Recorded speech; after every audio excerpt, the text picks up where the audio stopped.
మార్చి నెల 12వ తేదీ సాయి సీత సత్యకృష్ణ దంపతులకు పెళ్లి రోజు శుభాకాంక్షలు. ఈనాడు సండే మ్యాగజైన్లో అనుకోకుండా నన్ను ఆకర్షించిన ఓ చిన్న ఆర్టికల్, అప్పటికప్పుడు నాతో రాయించిన ఓ పదబంధ కవిత ఇది.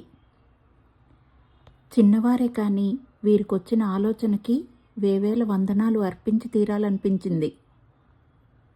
కోనసీమ కుటుంబాలకు చెందిన ఇద్దరు పెళ్ళీడు పిల్లలు వీళ్ళు. లండన్లో వైద్యులు. డిసెంబర్ 6వ తేదీన ఇచ్చిపుచ్చుకున్నారు తాంబూలాలు. మార్చి 12న పెట్టుకున్నారు పెళ్లి ముహూర్తాలు. మధ్యలో 100 రోజుల వ్యవధికి 100 రోజుల పెళ్లి సేవంటూ వేసుకున్నారు ప్రణాళికలు. మూఢనమ్మకాలకు వ్యతిరేకంగా అవగాహన సదస్సులు నిర్వహించి ఆలోచింపజేశారు. రెక్కాడితే గాని డొక్కాడని వలస కూలీలకి నిత్యం అవసరపడే సరుకులతో వెలుగులు నింపారు. విద్యార్థులకి స్టేషనరీ సరఫరా చేస్తూ విజయానికి కృషి సల్పి తీరాల్సిందేనంటూ ప్రోత్సహించారు. వీలైనన్ని ఎక్కువ మొక్కలు నాటి చూపి ఉష్ణతాపాన్ని తగ్గించే ఉపాయాలు ఉద్ఘాటించారు. అంతటా వైద్య శిబిరాలు ఏర్పాటు చేసి వైద్య సాయంతో ఎందరివో ఆరోగ్యాలు మెరుగుపరిచారు.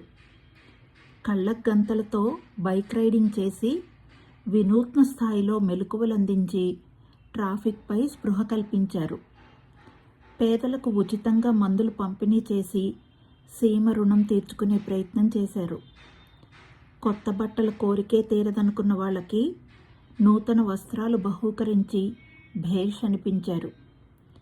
అన్నిటికన్నా గొప్పదైన అన్నదానంతో మనసులు దోచి వారి పెద్ద మనసుల్ని చాటుకున్నారు. మోహిత్ సత్యకృష్ణ సాయి సీతలు 100 రోజుల పెళ్లి సేవతో వారి బంధాన్ని బలోపేతం చేసుకున్నారు.